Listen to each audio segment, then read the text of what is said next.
Inborn nga ba ang rabies sa tuta o kaya kuting? Ang dami ngayon naglalabasan sa TikTok na about rabies. And iba dyan nagpapanik o kinakabahan. Lalo na yung iba daw sabi nila, ang dami nilang alaga, nakakagat sila ng beses, nakakalmot. O kaya dinidilaan sila sa kung saan parte ng katawan nila. Kaya makinig kayo dito guys ha. Hindi po inborn ang rabies sa aso o kaya sa pusa. Sa previous video ko, nag-stitch ako ng report na isang bata na namatay dahil nakalmot ng pusa.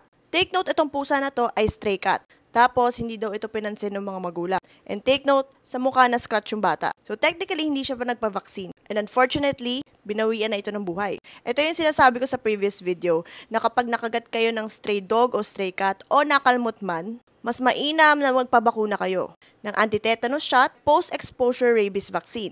Bakit? Siyempre, hindi mo man alam kung may bakuna yung stray dog na yun or stray cat.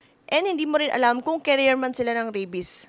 Isang karakteristik ng rabies virus na ito, kung wari nakakagat ka ng matagal na sa may paa, nagdugo ito, and ang nakakagat sa'yo ay isang stray dog. Lumipas ng ilang buwan, hindi ka naman nagpa-vaccine, tapos walang nangyayari. Wala ka naman symptoms.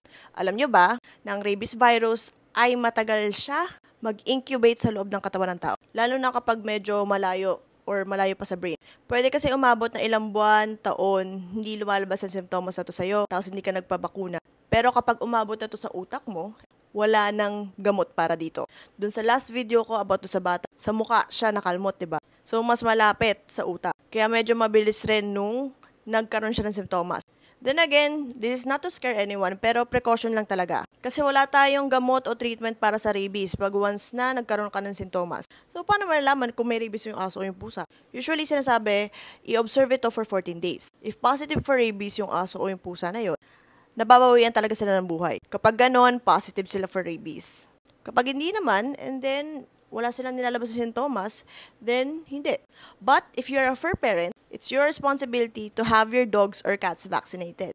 At required po ito. Ito yung RA 9482 or Anti-Rabies Act of 2007. Sa Section 5, Responsibilities of Pet Owner, na kailangan na ipavaccinate against rabies ang kanilang alaga regularly. Kaya yung mga vets nyo, sinasabihan kayo na every year may booster ang anti-rabies. Kasi lalo na here in the Philippines, ang dami nating cases at hindi pa natin ito na-eradicate. Dahil nga delikado ang rabies virus. Zoonotic ito, makakahawa from animal to human, and ang malala pa dito, walang treatment. And para sa mga tao, nagtatrabaho with animals or maraming animals, it's better to have yourself vaccinated. Kahit kami mga vets meron. Again, this is for precaution. Don't forget to consult your vet.